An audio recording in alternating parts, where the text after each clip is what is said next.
मुल्क के मुख्तलिफ इलाकों में कहीं हल्की और कहीं तेज बारिशों का सिलसिला जारी है।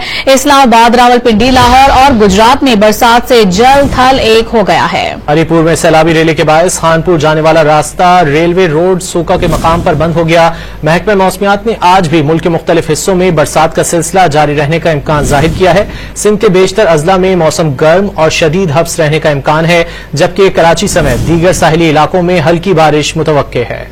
मुल्क भर में मानसून सीजन का दूसरा स्पेल जोरों पर है। वफाकी दारुल-हुकूमत में गुज़िश्ता रात मूसलाधार बारिश से जल थल एक हो गया। रावलपिंडी में रात गए, जबकि लाहौर में सुबह सवेरे खूब बादल बरसे। गुजरात और गिरदोनवा में कहीं हल्की और कहीं तेज बारिश से गर्मी और हब्स का जोर टूट गया। गुज़िश्ता 24 घंटों के दौरान सबसे ज्यादा बारिश खानेवाल में 51 मिलीमीटर रिकॉर्ड की गई। रावलपिंडी में 42, साहिवाल में 44 और मरी में 41 मिलीमीटर बारिश हुई। खैबर पख्तूनख्वा में पेशावर और गिरदोनवा में हल्की बारिश से मौसम कदरे बेहतर हो गया। हरिपुर में गुज़िश्ता रोज से जारी बारिश के बाइस बरसाती नालों में तुग़यानी आ गई। सैलाबी रेले के बाइस खानपुर जाने वाला रास्ता रेलवे रोड सोका के मुकाम पर बंद हो गया। दूसरी जानिब महकमा मौसमियात ने आज भी मुल्क के मुख्तलिफ हिस्सों में बरसात का सिलसिला जारी रहने का इम्कान जाहिर किया है। वफाकी दारुल-हुकूमत में मतला अबर आलूद रहेगा और बारिशें भी होंगी।